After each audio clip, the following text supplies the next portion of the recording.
Natagpuang wala ng buhay at nakabauna sa mabuhanging lupa matapos ang ilang araw na paghahanap sa isang 27 anyos na buyer ng baka sa Purok 7, Barangay Ligaya, General Santos City noong Sabado, Hunyo 27. Kinilala ang biktima na si John Alexis o RJ Punla, residente ng Alabel, Sarangani Province na naiulat na nawawala mula pa noong Hunyo 24. Ayon sa paunang impormasyon, may dala rin umanong malaking halaga ng pera ang biktima bago ito nawala.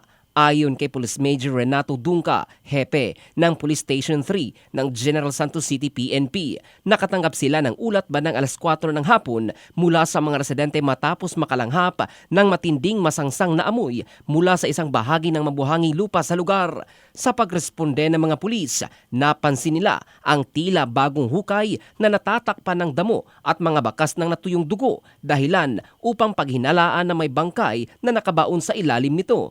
Agad na humingi ng tulong ang pulisya sa scene of the crime operatives na nagsagawa ng investigasyon at paghuhukay sa lugar bandang alas 8:30 ng gabi. Dito na nahukay ang naaagnas ng bangkay ni Punla na kalaunan ay kinilala ng kanyang pamilya sa pinangyarihan ng insidente. Sa investigasyon, pinaniniwala ang pinaslang ang biktima sa ibang lugar bago lihim na inilibing sa Barangay Ligaya upang pagtakpan ang krimen. Ilang araw bago matagpuan ang kanyang bangkay, nadiskubre rin ang iniwang motor ni Punla sa isang ilog sa Barangay Alegria, Alabel, Sarangani na lalo pang nagpatibay sa hinalang biktima siya ng foul play.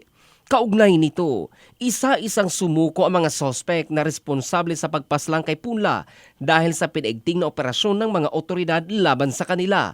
Kinabibilangan ng mga sospek na mga edad 19, 22 at 26 anyos na kapwa umamin sa krimen.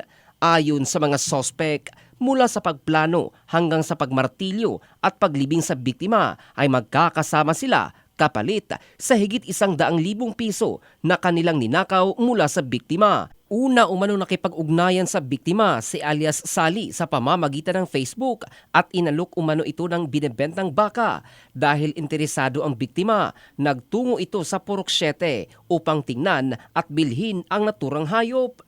Pagdating sa lugar, sinalubong umano ni alias Tasim ang biktima at dinala sa lugar kung saan naganap ang krimen. Doon na nagtulong-tulong ang mga sospek na magpipinsan na martilyuhin si Punla at paghahampasin ng bakal hanggang sa binawian ng buhay saka inilibing sa ibang lugar. Dala ng konsensya na bumabagabag sa kanila, sumuko ang mga ito at pormal na iniharap ng General Santos City Police Station nitong Lunes, Hunyo 29. Nahaharap ang mga ito sa kasong robbery with homicide. In the heart of changing lives, ito si Jofel Candado ng Brigada News Philippines, the Music and News Authority.